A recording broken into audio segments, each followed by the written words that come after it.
saw my dear wife Helen. Tall, beautiful, blue eyes. She met all my qualifications. I was a very strict guy. Had to be tall, had to have a good set of teeth, beautiful blue eyes, and light blonde hair. Had to have the same blood type that I had, or compatible blood type that I had. And what else? Could not drink, nor smoke. She met all of the criteria and had to be Lutheran. How about that? She met all of the criteria. No wonder it took you so long.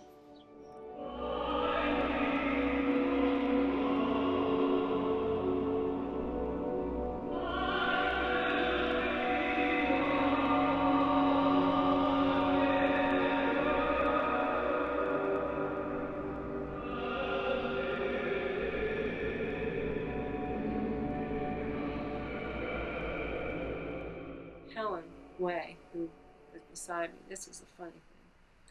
John had come down. We never talked at work, ever talked at work.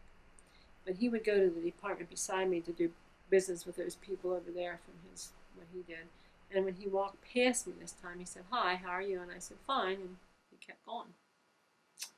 And Helen said, "Oh, Helen, I think he's sweet on you." And I said, "Oh, for heaven's sakes, Helen." And that's all I said. And that's all she said. She didn't say any more because she knew I wasn't happy about it, I guess, that she even said it. Anyway, that was just within a week of me getting engaged. So I went to work Monday morning. I was working overtime, and I'm there working at this other girl's desk for her because she was out. And the girls started coming in.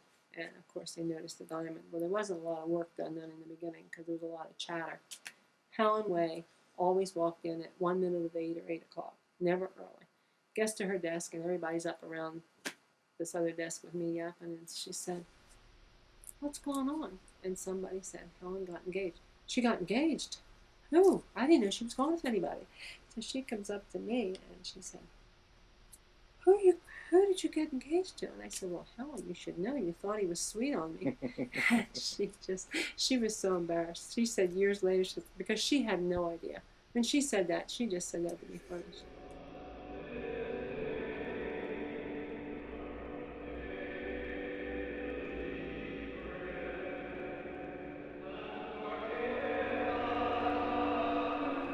It was a hell of a hot day. that I remember.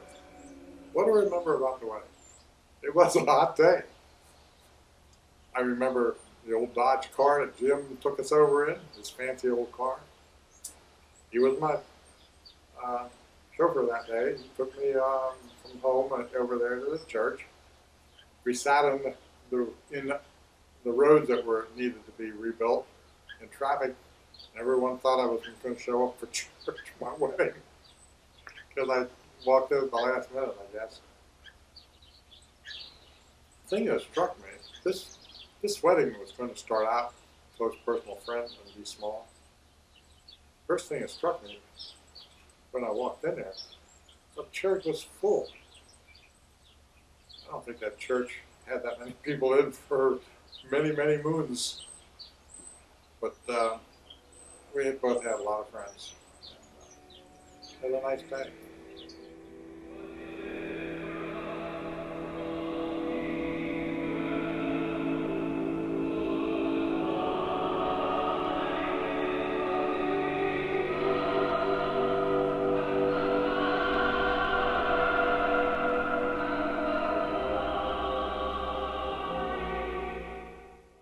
Married.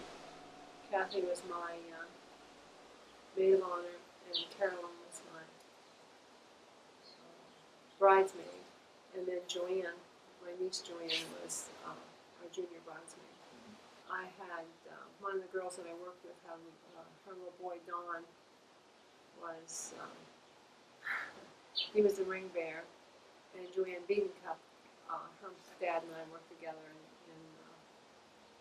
Sunday school and in choir.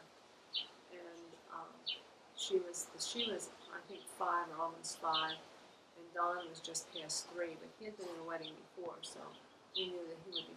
I mean, his mother thought he would be fine. And Joanne, little Joanne, was beautiful. She had her mother made her dress. It was a white dress with a blue underneath it or something. It was very pretty. And Don was in his little tux. And when the wedding was starting, why, I guess the bridesmaids went up first, the maid of honor, and then the children. And that was the other thing somebody said to me. Why don't you maybe let them walk together? I said, no, they're both so cute. I want them walking alone. I want them to be seen. So we start. They go up. It's Don's turn. He goes 3 aisles up, 3 pews up. Turns around and he says, "I's tired." And we said, "Well, Donnie, go on up. We were motioning for him to go up. "I's tired." And he just would not move. So he told us he was tired 3 times, and our minister's wife was the one that was kind of the coordinator here getting this. And they weren't doing a good job. He wasn't moving. And then I said to Joanne, "Joanne, go up and take Donnie with you." So she goes up and she loops her arm through his and starts to pull him, and he pulls back and he says, "I's tired. He's not going anywhere." And she turns around, she puts her hands on her hips, and she said, "He won't come." Now all the time this was going on, everybody, except the ministers, are facing the altar. The ministers are standing there watching this.